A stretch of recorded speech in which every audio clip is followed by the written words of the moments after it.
Good morning. Welcome to Spokane. It's beautiful. Welcome to the fantastic York Manor. Yesterday was a good day. I worked really late and kind of pushed through some being tired to get a whole bunch of stuff done, and I feel pretty good about what was accomplished yesterday. So, upstairs right now, we can see that that wall is just about there. Look at that, nice and see-through. And then this room, got that plaster out the ceiling so we can start pulling that lat. Almost got all of the lat down in that room. So yeah, we're gonna have a see-through house and be down to studs before we know it. If we look right over here, boom! We're getting it down to where we can really see this chimney. I got all this plaster off yesterday, and we can start doing some inspections, seeing what the real difficulty is going to be getting it out, if that's the end decision that gets made. So pretty sweet there to be able to try and figure that out. I'm really leaning heavily towards attempting to take it out, but the honest answer is I don't know what I'm doing. So I don't really know the volume of work that'll be. But I really don't like it. I don't like having a non-functional chimney in the house. And I don't really think that making the fireplace functional is the way to go. I really like the idea of a gas fireplace so that you can have all the looks and appearance and maintain that character of the house without having to actually have the full-on fire and fireplace go there. So that's that. Have discovered a few little things in the house, some things that were done, learning a little bit more about plaster. And one of the things that we found was this guy. That is mesh. That is some sort of wire mesh. Nearest I can figure, doing a little bit of Googling and asking questions, is that style or that technique was done somewhere in the 20s-ish range. Which means that likely that is about the time that this back portion got redone.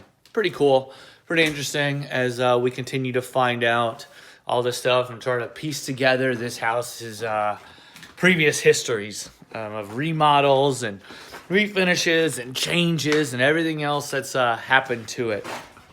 I can't emphasize enough that this project and this job is well outside my comfort zone.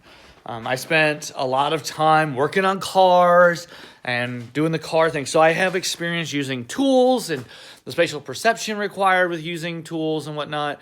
And I took a woodshop class in high school, and I've hung like a couple of like fans and stuff in previous houses I've owned, and run a couple other little things here and there. But I have no experience with construction.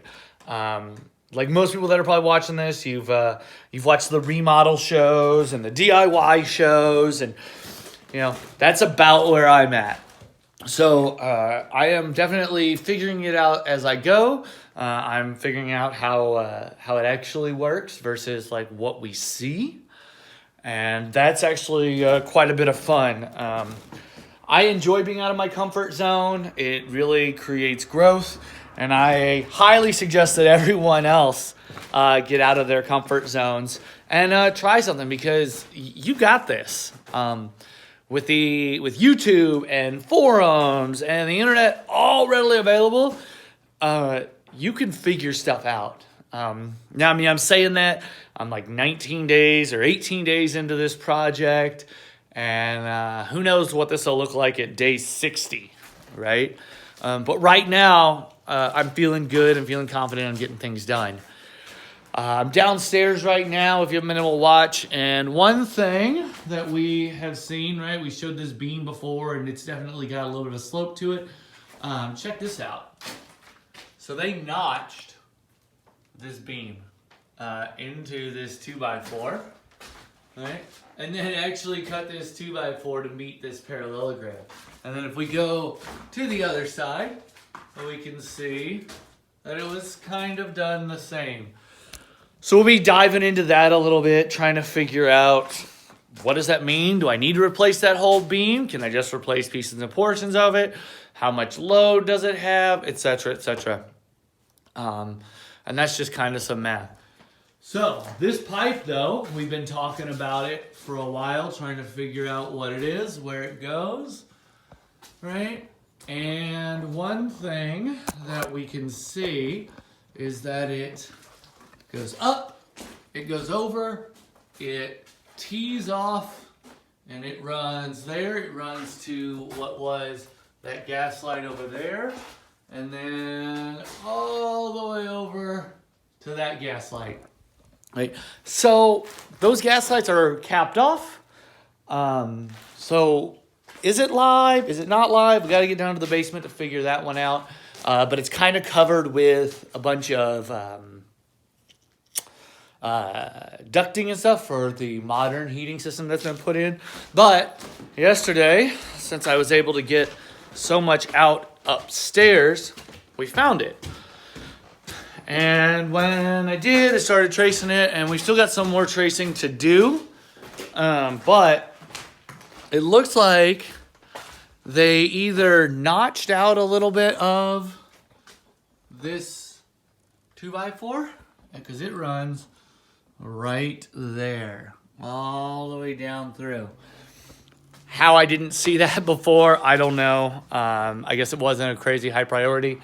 So the odds are it probably runs up into the ceiling, and then it runs down to this guy and over to this one over here, because I don't see one in this ceiling. So that's probably where it runs. Hopefully it's not live and it's been capped off in the basement, and we can just yank it out without having to do a lot of purging and everything else that's involved in removing gas lines that are no longer active in the house. It's definitely coming along. I yesterday did a lot of this at 11, midnight, o'clock. And yeah, it's a super, super fun and interesting project. It's absolutely terrifying at times because, like I've said, I don't know what I'm doing. So this could end up nothing more than a big fancy kid's treehouse in a backyard somewhere. I don't think that's what's going to happen. I've got a lot of people helping guide me along the way. I've also got access to the internet and YouTubes to help me work on this and figure it out as I go. So I'm extraordinarily thankful for that. One of the things is we've started to get like a lot of like larger trim pieces, like you can see right here, and these bigger pieces. So those all have to get cut down so they can either go into the basement or they are gonna go out to the dump if they are not in good enough shape to be used. But been super fortunate that also it is absolutely just beautiful weather. It is not too hot, which means that when I'm working in the house and I start really get going, I'm not burning up, I'm not dying. So I appreciate everyone. I appreciate all your comments and everything you've shown me and everything you've told me. All these videos are now public, so if you've been getting the links from me, that'll probably stop after today. And click on the little subscribe thing so that you can see them when they come out. And apparently there's some sort of bell that like sends you like a notification or something. I know those are kind of annoying to your phone, but if you're real interested, take a look. We're going to be working a little bit more up in here, and tomorrow I will try to show you that. I got up in the attic a little bit up there and looked at it. It's pretty cool. I'm pretty excited about it. So, hey, thanks again for watching. Go ahead and subscribe if you want to watch these. And then there's, if you want more phone notifications, click that bell thing, I guess. And I appreciate all of you, and thank you. And I will see you tomorrow to throw some updates out there. Have a good day.